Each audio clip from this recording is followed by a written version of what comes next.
Ypatinga diena, o dar ypatingesnė šiandien, balandžio 30-osios naktis.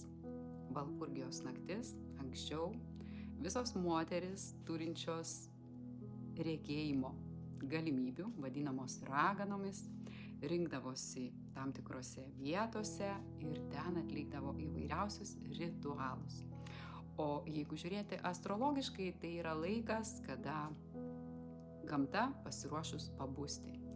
Bet šiandien naktis dar ypatinga tuo, kad atsiveria tarsi vartai į subtiliuosius pasaulius, kur šviesa susitinka su tamsa. Tai galim atlikti ritualą susijusi būtent darbui su savo šešėliu. Jeigu tu pasiruošus, uždek žvakelę, pagalvok, kurią savo pusę norėtum pamatyti šešėlinę ir galbūt atėjo laikas ją apšviesti, paleisti. Taigi bus iš viso 5 kortos. Ir atsitiktinumų čia jokių nėra, jeigu jau tu esi čia ir matai šitą video, vadinasi, tau yra svarbi šita dėlionė.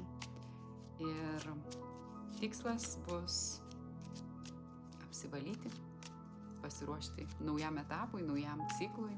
Taigi, pirma korta bus apie mano šešėlio pusė, kuri prašosi būti pamatyta ir apšviesta, arba ką aš slepiu.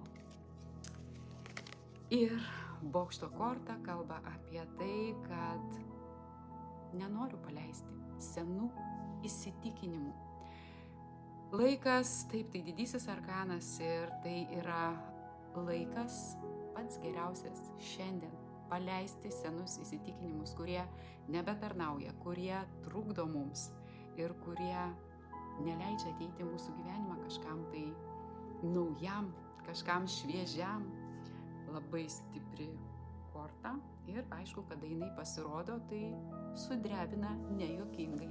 Ir tada norim, nenorim, per tam tikrus netikėtus įvykius turim paleisti. Bet šiaip jis sako, aš slepiu įsitikinimus. Taigi pagalvok, koks tavo įsitikinimas tau trukdo. Antra korta bus, kaip mano tas šešėlis trukdo, veikia mano gyvenimą, veikia mano santykius, sveikatą. Ir tūzų,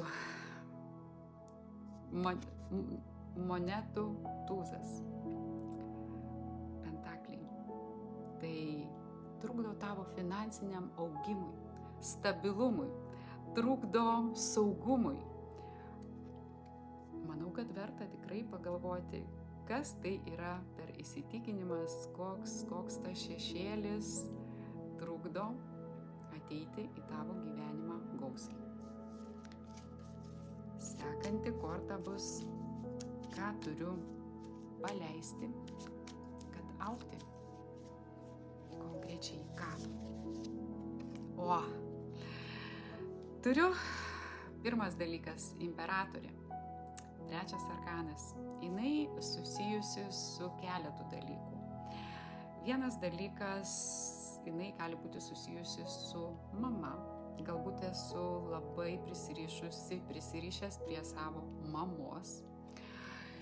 Jinai dar kalba ir apie tai, kad grožis galbūt per daug akcentuojasi į tuos dalykus išorinius, į grožį.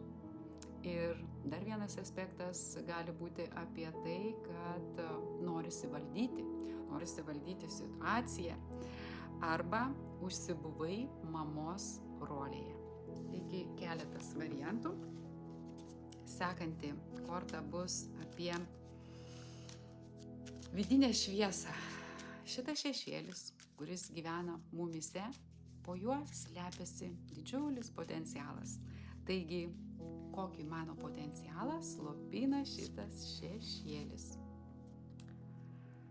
8 kardai yra susiję su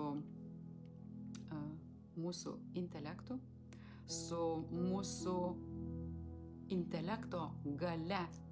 Ir būtent kartais mūsų emocijos, neturėjimas tikslo, nežinojimas aiškaus savo poreikio trukdo priimti teisingą sprendimą.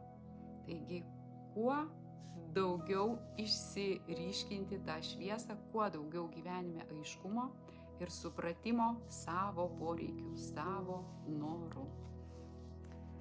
Ir paskutinė korta, koks mano būtų pirmas žingsnis link šviesos. Ką turiu padaryti dabar? Magas. Pirmas didysis arkanas.